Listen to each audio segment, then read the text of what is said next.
Olá, graça e paz. Eu sou o presbítero Mauro Lúcio e estamos iniciando mais um programa do Auxílio ao Mestre. E hoje estaremos estudando mais uma lição da Escola Bíblica Dominical das nossas igrejas. Quero agradecer a todos os irmãos e irmãs, professores e professoras da Escola Bíblica Dominical que têm nos ajudado, dando apoio moral e espiritual, nos incentivando a prosseguir com este trabalho. Eu glorifico a Deus pela oportunidade de estar aqui mais uma vez. Você, meu irmão, tenho certeza que poderia estar realizando esse trabalho com excelência, com qualidade e com muito mais competência. Mas pela graça e a misericórdia de Deus, aprove nos dar esta oportunidade e assim fazemos com amor, com paixão, com dificuldades, porque nós não dispomos de toda a estrutura que gostaríamos de ter. Mas como disse em outra ocasião, vamos fazer com aquilo que temos hoje. Pode ser que no amanhã o Senhor nos proporcione condições melhores. Mas uma coisa que não pode faltar, seja agora ou amanhã, quando tivermos uma estrutura melhor, é a presença do Espírito Santo. A presença do Espírito Santo, ela ultrapassa toda e qualquer técnica, estrutura, conhecimento e equipamento. E é nele que nós estamos confiados. Vamos lá? Lição de número 4. Jesus é superior a Josué, o meio de entrar no repouso de Deus. Meu amado, o escritor aos Hebreus agora ele tem por objetivo mostrar que Jesus era superior a Josué nas várias características, na missão e no resultado e na proposta do trabalho. Vamos então à nossa introdução. O povo de Israel recebeu de Deus a promessa de entrar e conquistar a terra de Canaã, mas primeiro eles teriam que conquistar e dominar a si mesmos, o que não aconteceu. Esta foi a razão pela qual eles ficaram de fora e foram reprovados pelo Senhor. Corremos o mesmo perigo. Meu querido, observa. O povo de Israel recebeu a promessa de entrar e conquistar toda a terra prometida, mas com uma condição. Primeiro, eles teriam que conquistar e dominar os seus impulsos, as suas vontades, a sua carne, as suas paixões, os seus interesses. E conforme nós conhecemos, a Bíblia e os 5 livros da Bíblia, o Pentateuco e o livro de Josué, o livro de Juízes, Crônicas, Reis, nós observamos que o povo dominou a terra, mas não dominou o próprio coração, razão pela qual eles foram reprovados por Deus, muitos ficaram do lado de fora, nem entraram na terra prometida, na terra de Canaã, e os que entraram, foi uma questão de tempo, eles foram subjugados em várias ocasiões por nações vizinhas e até impérios mundiais. Meu amado, nós temos promessa de Deus na nossa vida que diz respeito à volta de Jesus, à salvação e à eternidade ao lado de Deus. Mas antes de conquistarmos a eternidade com Deus, nós precisamos aprender a dominar a nós mesmos. Aí nós vamos nos lembrar da importância do fruto do Espírito, que é a expressão do caráter de Deus em nossas vidas. Vamos prosseguir. Tópico de número 1. Jesus proveu uma mensagem superior à de Josué. Nesse primeiro tópico, nós estaremos abordando sobre a mensagem de Jesus em relação à mensagem de Josué. Como a mensagem de Jesus, ela foi superior à mensagem de Josué. Vamos lá, subtópico de número 1. Uma mensagem que deve ser recebida pela fé. A verdadeira fé envolve o abandono de práticas reprováveis por Deus e a tomada de uma nova postura de vida. O povo de Israel recebeu as boas novas transmitidas por Deus, porém, faltou-lhes a fé seguida de uma nova atitude de vida.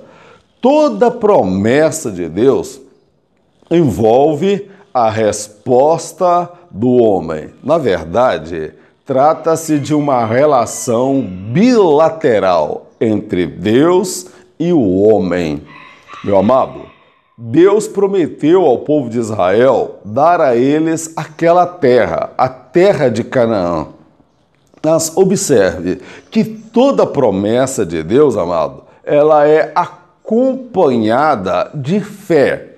Mas não é uma fé somente para conquistar. Não é uma fé somente para possuir. Não é uma fé somente para ter, para receber. Envolve uma fé que nos leva a tomar uma postura de vida, uma fé que nos leve a redirecionar os nossos valores, os nossos princípios, ao nosso estilo de vida. Não se trata de uma fé comum. E o povo de Israel, nos dias de Josué, eles tinham fé, mas não era uma fé de mudar a vida, era uma fé de possuir bens, de possuir propriedades, era uma fé de conquistar as bênçãos materiais, mas não era uma fé que dizia respeito a uma mudança de vida, abandono de pecado e de práticas reprováveis por Deus.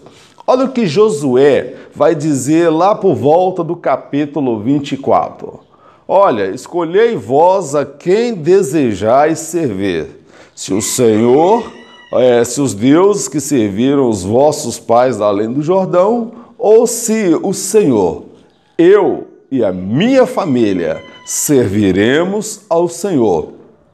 Josué, ele chama o povo para uma tomada de decisão. Ele falou, olha, independente do que vocês vão decidir, eu já decidi que eu vou servir ao Senhor. Por que Josué faz isso? Porque havia uma mistura no meio do povo de pessoas que acreditavam nos deuses tribais, que eles vieram com essa cultura pagã de lá do Egito. Então, esse povo, eles não tinham uma fé transformadora de levá-los a abandonar as velhas práticas pecaminosas. E, meu amado, nós corremos o mesmo perigo nos nossos dias, de ver uma geração movida por uma fé para conquistar, uma fé para ter, uma fé para possuir, mas não uma fé para abandonar o pecado, viver uma nova vida, uma vida de atitude. Somente assim nós alcançaremos de fato a plenitude das promessas de Deus, porque toda promessa de Deus, ela envolve, meu amado, uma relação bilateral. Toda promessa de Deus, ela é condicional ao homem preencher os princípios estabelecidos no acordo da promessa. Amém, amado? Por isso que a Bíblia fala que aquele que crer até o fim, aquele que perseverar até o fim. Guarda o que tens para que ninguém te tome, para que ninguém te roube. Então a Bíblia está aí, promessas. E as promessas, elas são condicionais, porque ela envolve o mover de Deus e a fé incondicional, obediente da parte do homem. Vamos lá? Eu destaco aqui um seguinte ponto: objetivo versus comprometimento. Todo atleta que almeja alcançar o prêmio da vitória aprenderá desde cedo a dominar a si mesmo, seus desejos, gostos e vontades, tudo em nome de uma conquista. O primeiro adversário a ser vencido é a si mesmo. Não basta acreditar na vitória, é preciso um viver coerente com aquilo que se almeja alcançar.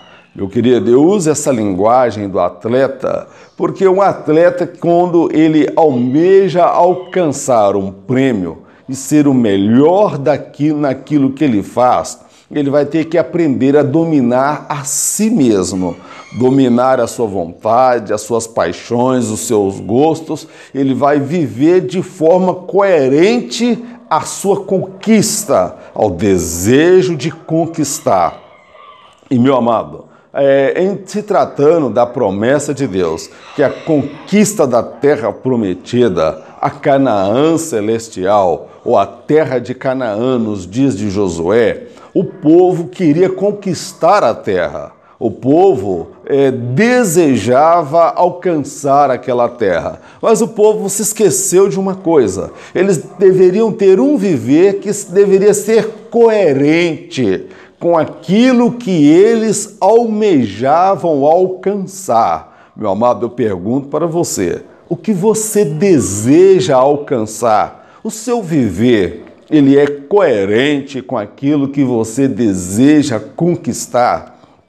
Um atleta, ele abre mão de muitas coisas para alcançar o prêmio. Eu uso aí a imagem de um atleta olímpico, Arthur Zanetti, campeão olímpico nas argolas. A vida desse rapaz é uma vida de treinamento, de renúncia, de baladas, de festas que ele não participou. O corpo dele é a ferramenta de trabalho e ele, para conquistar uma medalha de ouro, ele vive em coerência com horas e horas de treinamento.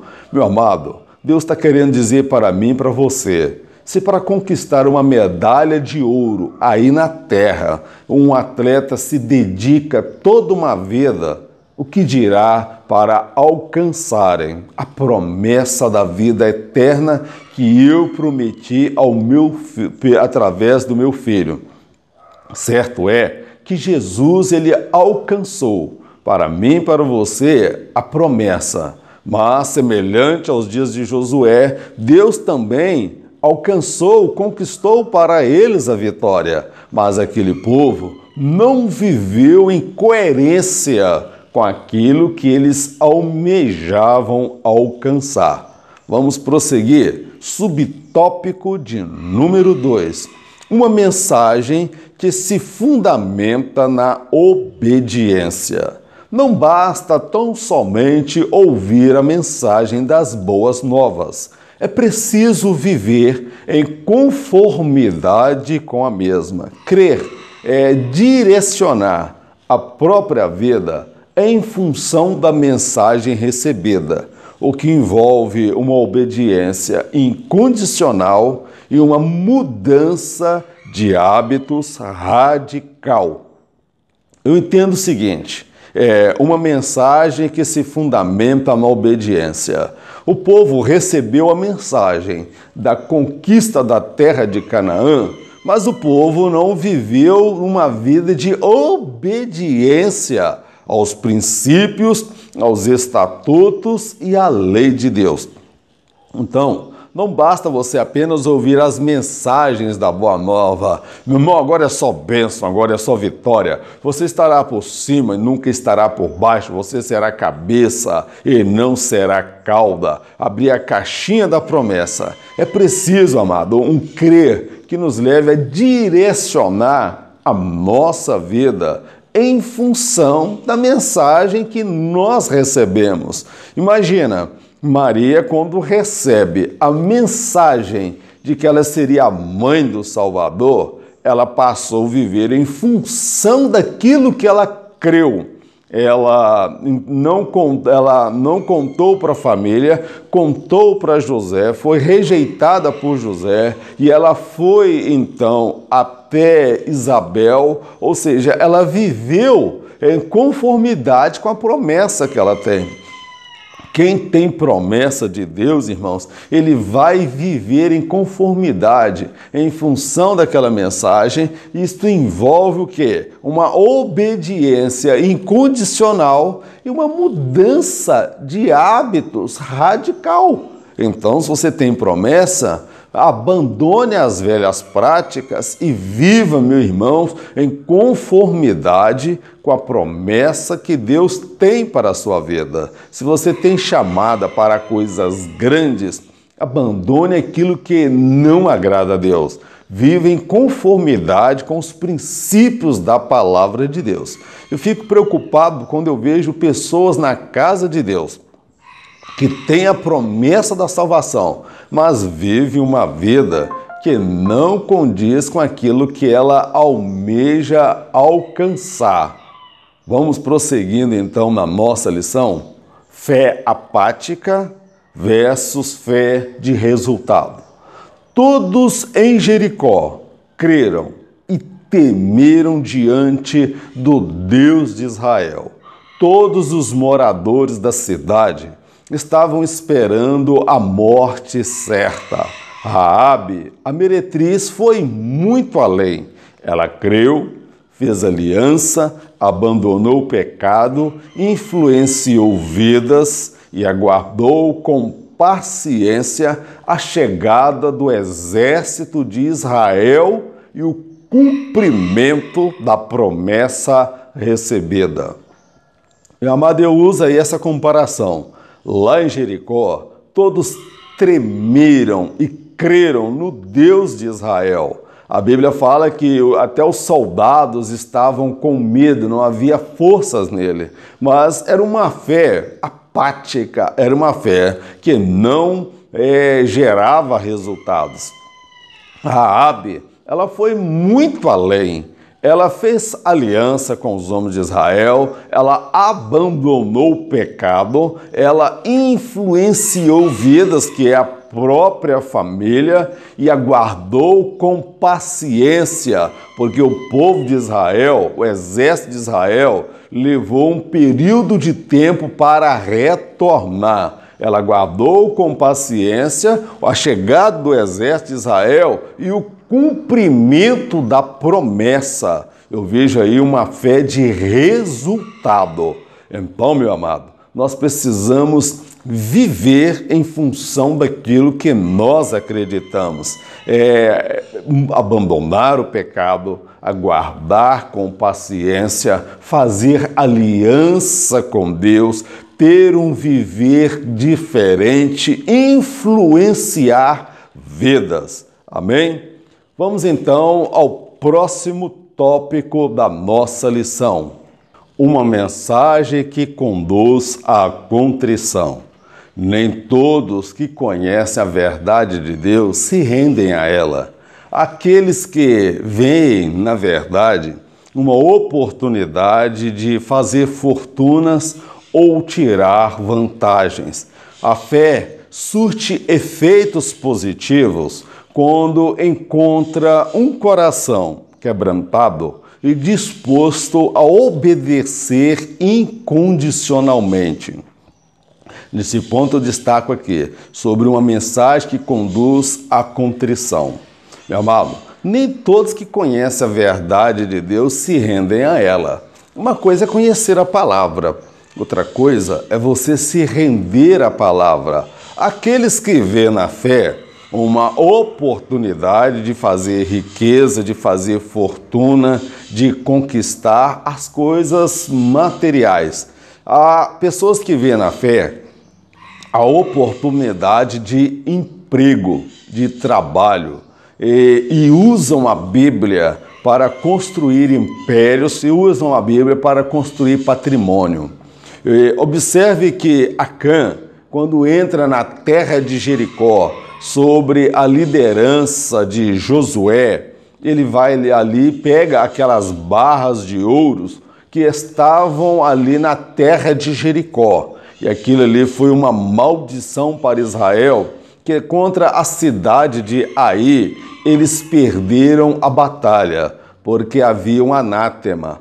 Então, Acã, ele viu ali naquele ato de fé, não uma questão de obedecer a Deus, mas uma oportunidade de fazer dinheiro, de fazer riqueza, de construir um patrimônio. Meu amado, a mensagem ela é a mesma. Aquelas pessoas que vê na fé uma oportunidade de fazer dinheiro e riqueza, de se dar bem. Mas a fé, ela surte efeitos realmente positivos quando ela encontra um coração contrito, um coração quebrantado, um coração sincero. Ali, esta palavra ela vai surtir efeito porque vai encontrar uma pessoa disposta a obedecer incondicionalmente ao Senhor, como foi o caso de Maria Madalena. A Bíblia fala que Jesus expulsara 7 demônios dela e desde então, após a sua libertação, nunca mais ela se afastou de Jesus. Ela sempre ficou aos pés de Jesus e ela contribuía com o seu dinheiro, com a sua oferta para patrocinar a obra de Deus. Muito diferente de Acã. Então é uma mensagem, a mensagem ela tem que encontrar um coração contrito e quebrantado. E há muitos oportunistas da fé, muitos ídolos gospel, cantor gospel, pregadores de congressos famosos, pregadores estrelas. E nós temos aí os nossos ídolos, pessoas que cantam para os crentes, pregam para os crentes, mas não são crentes. Encontraram no Evangelho uma fonte de renda, de conquistar um vasto patrimônio, como foi o caso de Acã. Mas o verdadeiro cristão é aquele que se doa, que se entrega, que faz por amor e obedece incondicionalmente a Deus. Vamos prosseguir? Eu uso aqui um texto bíblico lá em Atos capítulo 8, versos 21 ao 23.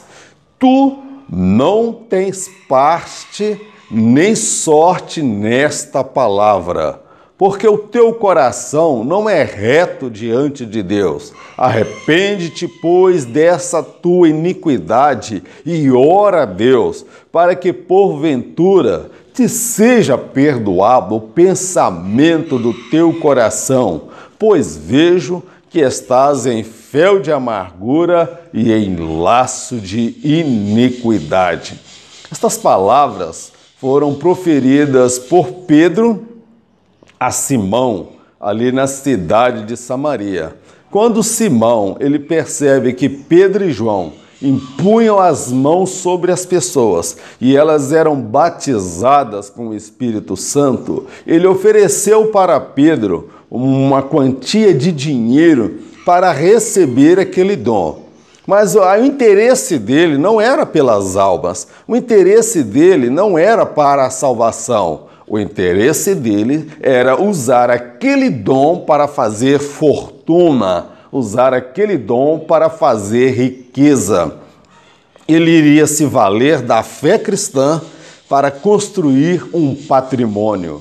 Então, meu amado, a fé ela precisa encontrar um coração contrito, um coração que esteja disposto a obedecer incondicionalmente, mas não oportunistas, mercenários da fé, pessoas que querem tirar vantagem, pessoas que querem construir um patrimônio em cima do nome de Jesus. Eu já disse aqui em outra ocasião e torno a dizer, e um pastor, uma ocasião, disse que ele tinha mais apreço por Michael Jackson do que muitos cantores e famosos do meio cristão, porque Michael Jackson construiu a carreira em cima do nome dele e não em cima do nome de Jesus. E há muitas pessoas que estão construindo um patrimônio, empresa,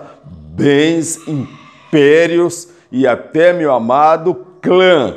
Porque quando o pai está com a idade avançada, quem vai assumir a presidência é o filho. Não tem esse negócio do Espírito Santo trazer orientação a quem será o próximo líder, não. O líder tem que ser o filho. Agora, eu queria ver se esse filho teria a mesma disposição para ir lá nos países muçulmanos e morrer pela causa do Evangelho. Eu queria saber se esse filho aí, esse suposto futuro presidente do ministério, teria disposição para ir lá na África, correr risco, passar dificuldades e até fome para pregar a mensagem do Evangelho. Meu amado, precisamos rever o nosso conceito de fé cristã.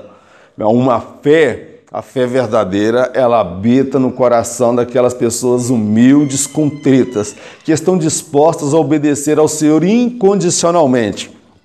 Pessoas que enriquecem o Evangelho, mas não pessoas que querem se enriquecer através do Evangelho e construir para si um vasto império. Encerramos aqui o tópico de número 1 e já vamos para o tópico de número 2 da nossa lição. Jesus proveu um descanso superior ao de Josué. Nesse tópico nós iremos fazer uma comparação, uma análise sobre o descanso conquistado por Jesus e o descanso conquistado por Josué, que são propostas totalmente diferentes, mas o escritor aos Hebreus mostra aí a superioridade de Cristo em relação a Josué, não só na mensagem, mas no resultado do trabalho de Jesus. Vamos lá? Subtópico de número 1. Josué se esforçou ao máximo para conquistar a terra de Canaã na sua totalidade, o que não foi possível em seus dias. Em contrapartida, Jesus, através do seu sangue, conquistou um descanso total e eterno para todos que nele crê de todo o coração. Meu amado, Josué, segundo o relato bíblico, ele se esforçou ao máximo para conquistar toda a terra de Canaã. Ele não conquistou toda a terra na sua totalidade, todas as cidades. De um modo geral, sim. Porém, observa que a conquista de Josué, ela foi parcial e temporária. Em contrapartida, a conquista de Jesus, ela foi eterna e total. Jesus, ele conquistou a eternidade, o repouso eterno, o podermos descansar no Senhor e não depender dos nossos méritos. Há momentos que nós erramos, que falhamos, que pecamos, mas a Bíblia fala: filhinhos, não pequeis, mas se todavia pecar, O sangue de Jesus Cristo, seu Filho, vos purifica de todo o pecado. A minha fé, ela não está fundamentada na minha meritocracia. A minha fé não está fundamentada na minha retidão. A minha fé está fundamentada na pessoa de Cristo. Agora, aquele que de fato crê em Cristo de todo o coração, ele não tem prazer no pecado. Ele tem prazer na lei de Deus e Jesus assegurou para ele a vida eterna e um repouso eterno, de poder descansar nas promessas do Senhor, porque aquele que começou a boa obra em nós, ele há de concluir esta boa obra. Vamos prosseguir? Subtópico de número 2, um descanso real. A conquista da terra de Canaã por Josué foi parcial e temporária, pois com o tempo e em decorrência do pecado, o povo de Israel se viu subjugado por diversas vezes. O que Jesus fez pelo pecador arrependido é real e permanente. Assegurou-lhes um descanso eterno nas moradas celestiais, onde jamais poderá ser alcançado pelo pecado e o diabo. Meu amado, como eu já disse no subtópico anterior, a conquista de Josué da terra de Canaã, ela foi parcial e temporária.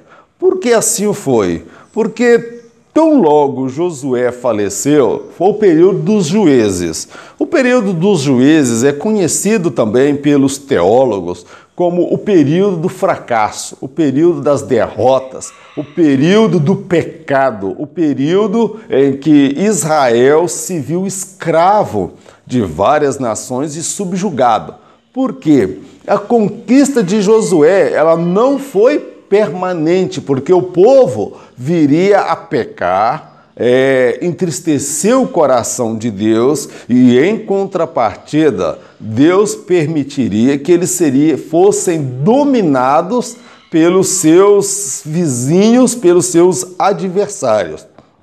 O que Jesus fez em relação a Moisés é muito maior, porque ele assegurou para o pecador arrependido um real descanso e permanente.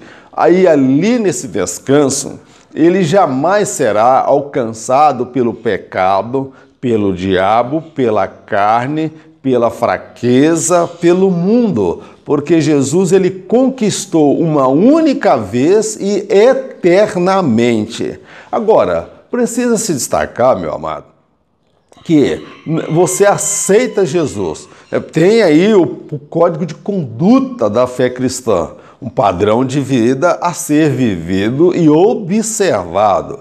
Alguém pode falar, mas tem pessoa que desvia, que afasta, mas nos dias do povo de Israel, muitos morreram pelo deserto, eles não foram mortos somente pelos inimigos, porque foram subjugados. Eles foram mortos pelo próprio Deus, que enviou serpentes, que em várias ocasiões Deus mesmo matou muitas pessoas por causa da desobediência, por causa do pecado. Nem tudo, meu irmão, é o diabo que está fazendo. Há pessoas que estão lutando com Deus. É o que Deus disse para o profeta Ananias a Paulo. Dura coisa é você recalcitrar, ou seja, contra os aguilhões de Deus. É você lutar contra Deus. E há pessoas que estão lutando contra Deus, que ficarão do lado de fora. Não porque Jesus não possa lhe assegurar a eternidade, mas porque ela não quer viver em conformidade com a palavra de Deus. São aqueles que viram na fé a oportunidade de um bom negócio, de fazer fortuna, de fazer riqueza. São aqueles que abraçaram a fé, mas não viveram uma vida em coerência com a fé que eles abraçaram. Vamos prosseguir? Aqui eu faço uma análise: esforço humano versus repouso eterno. Semelhante aos dias de Josué, hoje travamos batalhas contra inimigos perigosos e poderosos que se opõem à nossa entrada na Canaã celestial. Somente aqueles que conseguem vencer a carne, o mundo, o pecado, o diabo e a si mesmo poderão entrar no descanso eterno preparado por Cristo. Meu amado, eu vejo aqui a necessidade do esforço humano e em relação ao repouso eterno. Há pessoas que querem viver uma vida no pecado, na carnalidade, sem santidade, sem obediência aos princípios da palavra de Deus. Meu amado, isso só vai entrar lá, alcançar o repouso eterno, aquele que conseguir vencer a carne. A Bíblia fala que o espírito luta contra a carne e a carne luta contra o espírito. Aquele que conseguir vencer o mundo. A Bíblia fala que aqueles que amam o mundo se tornam inimigos de Deus. Aqueles que conseguem vencer o pecado, o diabo e a si mesmo. Jesus diz que o espírito é forte, a vontade de fazer a vontade do Senhor, ela é forte, porém a carne, ou seja, você é fraco. Então nós precisamos vencer essa batalha contra esses inimigos poderosos que se opõem para tentar nos impedir de entrar na Canaã celestial. Vamos então ao subtópico de número 3 da nossa lição: um descanso eterno. Hoje desfrutamos de forma parcial das bênçãos decorrentes da salvação em Cristo Jesus. Nunca foi do propósito dele tornar a terra um pedaço do céu a partir do seu sacrifício. Aqui travaremos batalhas ferrenhas e, por vezes, nos sentiremos vencidos e derrotados. É preciso seguir adiante, pois aqui não é nosso lugar de descanso. Meu querido, Jesus preparou para nós um descanso eterno.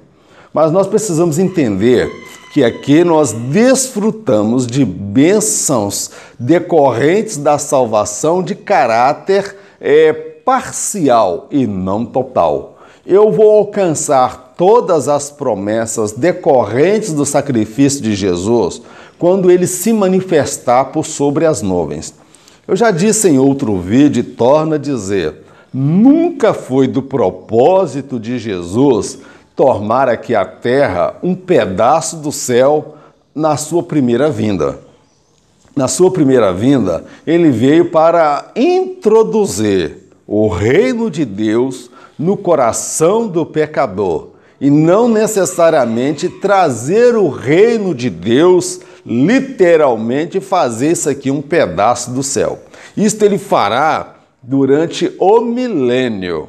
E ainda assim ele vai encontrar muitas pessoas insatisfeitas. Então, meu amado, ele diz que nesse mundo nós teríamos luta, teríamos aflição. Aqui nós travaremos batalhas ferrenhas e por vezes, não poucas vezes, nós nos sentiremos vencidos e derrotados, como foi o caso de Josué. Quando foi na cidade de Ai, o povo perdeu a batalha e ele se prostrou ali, ficou amargurado, contrariado. Em outra ocasião, Josué também, ele foi enganado por uma tribo que morava ali por perto e enganaram Josué e fizeram com ele aliança.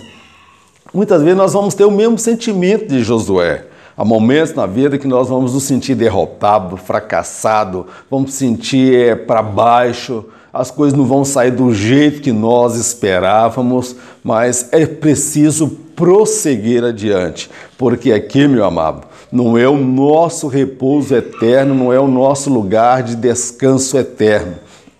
Nós estamos aqui de passagem. O nosso repouso, ele virá quando o Senhor se manifestar por sobre as nuvens e tivermos um corpo glorificado. E ali habitaremos para sempre com o Senhor. Lá não provaremos mais derrotas, fracassos e situações adversas na nossa vida. Mas enquanto aqui estivermos, travaremos sim lutas, batalhas e dificuldades. Vamos prosseguir na nossa lição? Vamos já para o tópico de número 3. E o tópico de número 3 é o seguinte: Jesus proveu uma orientação superior à de Josué. No primeiro tópico, vimos que Jesus trouxe uma mensagem superior. No segundo tópico, Jesus trouxe um descanso superior. E agora nós vamos falar sobre a orientação superior de Jesus. Subtópico de número 1. Uma palavra viva. As palavras ditas por Jesus são vivas. Para uns, ela pode gerar a vida e para outros, a morte. Não há como ficar indiferente às palavras proferidas por Jesus. A questão é como cada um reage. Uns abrem o coração e permitem que a mesma faça uma mudança em sua vida. Já outros fecham o coração e não se deixam moldar. Meu amado, não há como ficar indiferente à palavra de Jesus. A mesma palavra que gera vida, ela também gera juízo, sentença, condenação e morte. No decorrer do ministério de Jesus, há muitos que abriram o coração para a palavra.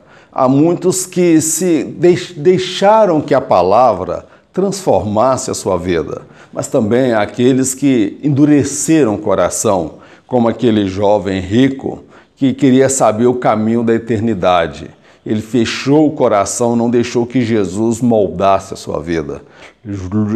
Judas, ele andou com a vida, mas escolheu a morte. Ele não deixou também que a palavra moldasse a sua vida. Então, meu amado, a palavra de Jesus, ela é vida. A forma como as pessoas irão reagir a esta palavra é uma decisão pessoal de cada pessoa. E não é responsabilidade de Deus.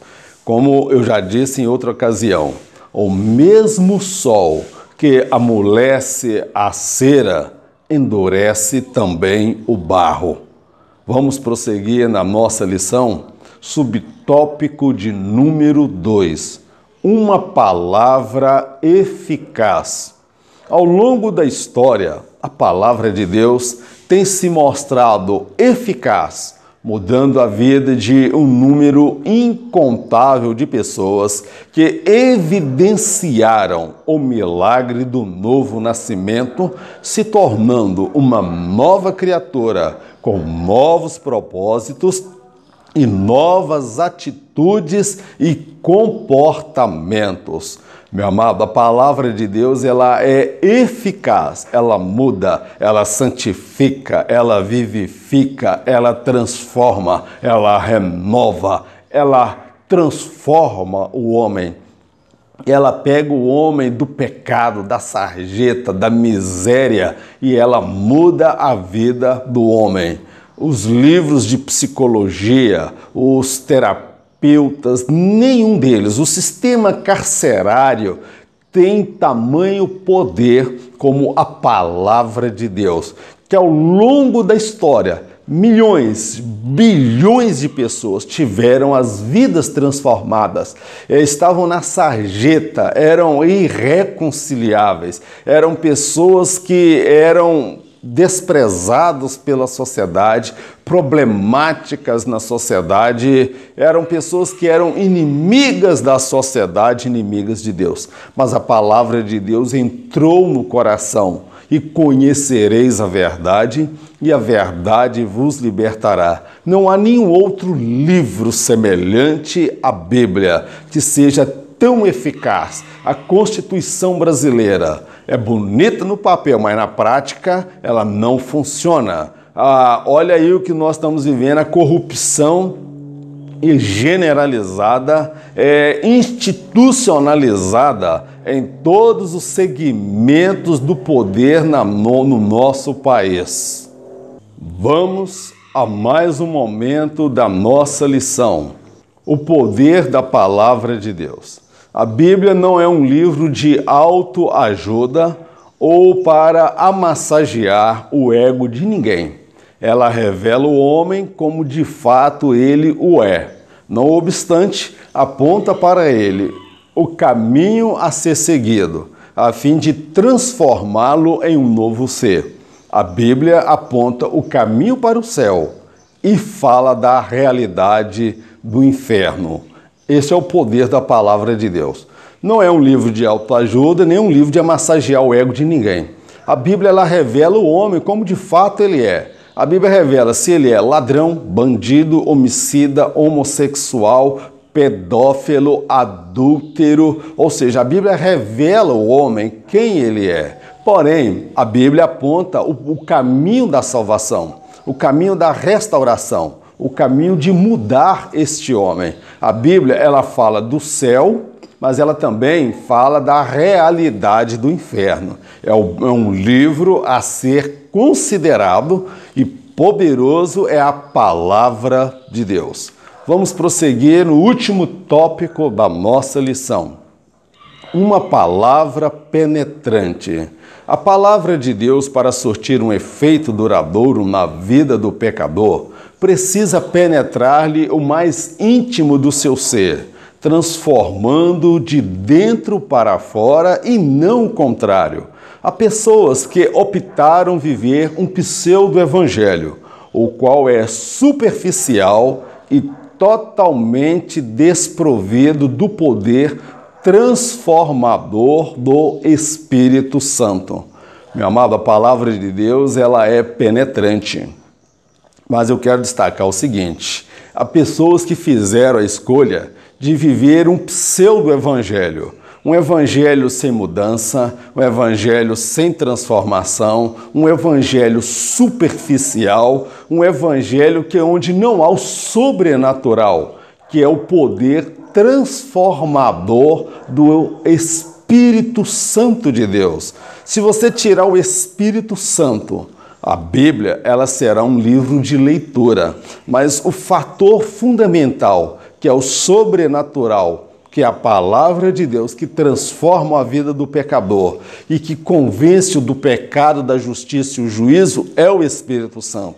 E há muitas pessoas que optaram viver um evangelho superficial. Não é que a palavra de Deus não tem poder, é porque eles não se abrem para que a palavra de Deus possa penetrar-lhes no coração.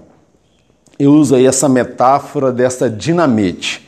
Uma dinamite estourada para o lado de fora, ela vai fazer muito barulho, mas não vai surtir efeito. Mas uma dinamite colocada lá no interior, dentro de uma caverna, ela vai causar uma explosão de dentro para fora e vai arrebentar com tudo. O que eu entendo com isso? O evangelho, ele é semelhante a uma dinamite que tem que ser colocado por dentro. A transformação, ela vem de dentro para fora. Ela vem destruindo, arrebentando tudo de dentro para fora, para que de fato possa ocorrer uma mudança. Mas há pessoas que vivem um evangelho superficial. Esse poder do evangelho, ele é superficial, está do lado de fora. E nós precisamos de pessoas que sejam transformadas de dentro para fora e não de fora para dentro. Há pessoas que passaram pelo tanque batismal ou pelo rio, que tomaram um banho somente